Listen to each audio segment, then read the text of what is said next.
Spanish ലീഗിൽ Real മാഡ്രിഡിന് വിജയം. ഇന്ന് സെൽറ്റ വിഗോയെ നേരിട്ട റയൽ മാഡ്രിഡ് 2-നെതിരെ 3 ഗോളുകൾക്കാണ് വിജയിച്ചത്. എംബാപ്പയുടെ ഇരട്ട ഗോളുകളുടെ ബലത്തിലാണ് റയൽ മാഡ്രിഡിന്റെ വിജയം. മത്സരത്തിന്റെ 33-ാം മിനിറ്റിൽ ആർദ ഗുളറുടെ തകർപ്പൻ ഗോളിലൂടെ റയൽ മാഡ്രിഡ് മുന്നിലെത്തി. 39-ാം മിനിറ്റിൽ എംബാപ്പെ ലക്ഷ്യം കണ്ടതോടെ റയൽ മാഡ്രിഡ് ആദ്യ പകുതിയിൽ 2 ഗോളുകൾക്ക് മുന്നിൽ. രണ്ടാം പകുതിയുടെ തുടക്കത്തിൽ എംബാപ്പെ ഒരിക്കൽ കൂടി ലക്ഷ്യം കണ്ടു. മത്സരം ഏകപക്ഷീയമായി നീങ്ങവേ 69-ാം മിനിറ്റിൽ ജാവി റോഡ്രിഗസിന്റെയും 76-ാം മിനിറ്റിൽ വില്യോട്ടിന്റെയും ഗോളുകളിലൂടെ സെൽറ്റ ഭീഷണി ഉയർത്തി. എന്നാൽ റയലിന്റെ വിജയം തടയാൻ അവർക്കായില്ല. ഈ വിജയത്തോടെ ഒന്നാമതുള്ള ബാഴ്സലോണയുമായി 4 പോയിന്റ് വ്യത്യാസം നിലനിർത്താൻ റയൽ മാഡ്രിഡിനായി.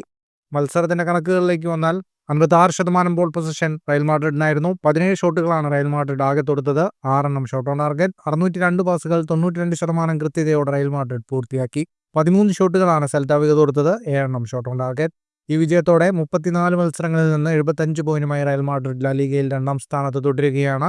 79 പോയിന്റുള്ള ബാഴ്സലോണയാണ് 1-ാം സ്ഥാനത്ത്. 46 പോയിന്റുള്ള സെൽറ്റ വിഗോ 7-ാം സ്ഥാനത്താണ്. ഫുട്ബോൾ ലോകത്തെ കൂടുതൽ വാർത്തകൾക്കും വിശേഷങ്ങൾക്കുമായി സ്പോർട്സ് കഫേ സബ്സ്ക്രൈബ് ചെയ്യുക.